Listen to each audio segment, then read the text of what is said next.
ఓం శ్రీ మాత్రే నమః. మొదటిసారి ఛానల్ని చూస్తున్నట్టయితే ఖచ్చితంగా ప్రతి ఒక్కరూ సబ్స్క్రైబ్ చేసుకోండి. ఈరోజు విషయానికి వస్తే కళలో చాలామందికి పాములు కనిపిస్తుంటాయి, కరిచినట్టు వస్తుంటాయి.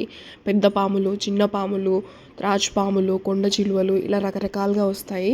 కళలో పాములు రాగానే చాలామంది భయపడిపోయి సడన్గా అర్ధరాత్రులు పొద్దున్న లేవగానే భయపడిపోయి లేస్తూ ఉంటారు. అలాంటప్పుడు మనము చాలామంది యూట్యూబ్ ఓపెన్ చేసి లేదా గూగుల్ ఓపెన్ చేసి చూస్తూ ఉంటారు. నా కలలో ఇలా వచ్చింది, దీనివల్ల ఏమవుతుంది అని. సో మీ అందరి డౌట్స్కి ఈరోజు ఈ వీడియోలో ఖచ్చితంగా మీ అందరి డౌట్స్ అన్నీ కూడా తీరిపోతాయని అనుకుంటున్నాను. ఒకవేళ మీ కలలో గిన పాము కరిచినట్టు కానీ, చూసినట్టు కానీ, చంపినట్టు కానీ లేదా ఇంకో రకంగా కానీ పాము మీ కలలోకి వచ్చినట్టయితే వాటి పరిహారాలు ఏంటి, వాటి ఫలితాలు ఏంటి, ఎలా ఉండబోతుంది అనేది నేను చెప్తాను. స్వప్న శాస్త్రం ప్రకారం కలలో పాములు కనిపించడం అనేది చాలా సాధారణం. ఇది భవిష్యత్తులో జరగబోయే శుభ అశుభ పరిమాణాలను లేదా మన మనసులోని భయాలను సూచిస్తుంది. కలలో పాము కనిపించే విధానాన్ని బట్టి దాని ఫలాలు ఎలా ఉంటాయో ఇక్కడ వివరంగా చెప్తాను. మొదటిగా గుడ్ సైన్స్ గురించి తెలుసుకుందాం. అంటే శుభ ఫలితాలు ఏం జరుగుతాయంటే, కళలో ఈ విధంగా పాములు కనిపిస్తే మంచి జరుగుతుందని స్వప్నశాస్త్రం చెప్తుంది. కళలో పాము కరిచినట్లు కనిపిస్తే భయపడాల్సిన అవసరం లేదు. ఇది ధనప్రాప్తికి లేదా డబ్బు రావడానికి, ఏదైనా గండం తొలగిపోవడాన్ని సూచిస్తుంది. మీకు ఉన్న కష్టాలు త్వరగా తీరబోతాయని అర్థం. పామును చంపినట్లు వస్తే ఇది శత్రు జయానికి సంకేతం. మీకున్న శత్రువులపై లేదా సమస్యలపై మీరు విజయం సాధిస్తారని అర్థం. తెల్లటి పాము కనిపిస్తే ఇది చాలా మంచి విషయం. ఇది ఆధ్యాత్మిక ఎదుగుదలను మరియు దైవానుగ్రహాన్ని సూచిస్తుంది. పాము పడగ విప్పినట్లు కనిపిస్తే మీకు రాబోయే కాలంలో మంచి గౌరవం, కీర్తి, ప్రతిష్టలు లభిస్తాయని లేదా సంపద పెరుగుతుందని సూచన. పాము చెట్టు ఎక్కుతున్నట్లు కనిపిస్తే ఇది ఉద్యోగంలో లేదా వ్యాపారంలో ఎదుగుదలను ఉంటుందని సూచిస్తుంది. అంటే మీరు ఉద్యోగంలో ప్రమోషన్ రావడం అలాంటిది.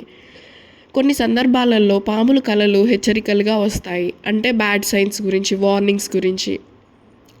పాము వెంటబడుతున్నట్టు కనిపిస్తే మీరు నిజ జీవితంలో ఏదో సమస్య నుండి పారిపోతున్నారని లేదా తీవ్రమైన ఒత్తిడిలో ఉన్నారని అర్థం. ఇది భయానికి సంకేతం. చనిపోయిన పాము కనిపిస్తే ఇది మంచిది కాదు. భవిష్యత్తులో రాబోయే కష్టాలు లేదా కుటుంబంలో కలహాలకు సూచనగా భావిస్తారు.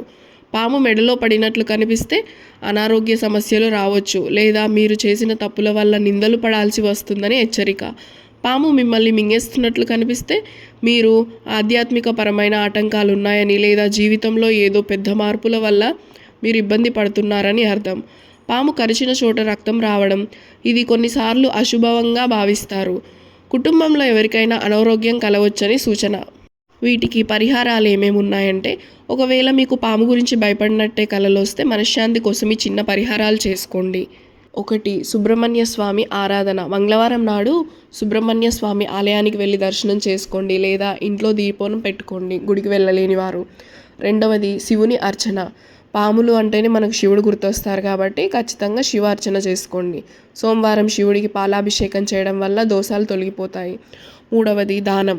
పేదవారికి ఆహారం లేదా వస్త్రాలు దానం చేయడం మంచిది. గమనిక, కలలు అనేవి ఎక్కువగా మన మనసులో ఆలోచనలు, భయాల వల్ల వస్తుంటాయి. మరి ఎక్కువగా ఆందోళన చెందకుండా దైవాధారణ చేయడం చాలా మంచిది. అందరికీ కూడా ఇంకేమైనా డౌట్స్ ఉంటే కమెంట్ రూపంలో తెలియజేయండి. మీ అందరికీ ఖచ్చితంగా నేను సమాధాన రూపంలో తెలియజేస్తాను. మీ అందరికీ ఈ వీడియో నచ్చింది అనుకుంటాను. ఖచ్చితంగా వీడియో లైక్ చేసి సబ్స్క్రైబ్ చేయండి. మీ ఫ్రెండ్స్ అండ్ ఫ్యామిలీకి సపోర్ట్ చేయండి. మరొక వీడియోతో మళ్ళీ ఇంకో రోజు కలుసుకుందాం. మీరు ప్రత్యేకంగా పలానా వాటి గురించి తెలుసుకోవాలి, కలలో వస్తున్నాయంటే వాటిని కూడా కమెంట్ రూపంలో తెలియజేయండి. నేను ఖచ్చితంగా నెక్స్ట్ ఆ వీడియో చేయడానికి ప్రయత్నిస్తాను. ఓం శ్రీ మాత్రే నమః.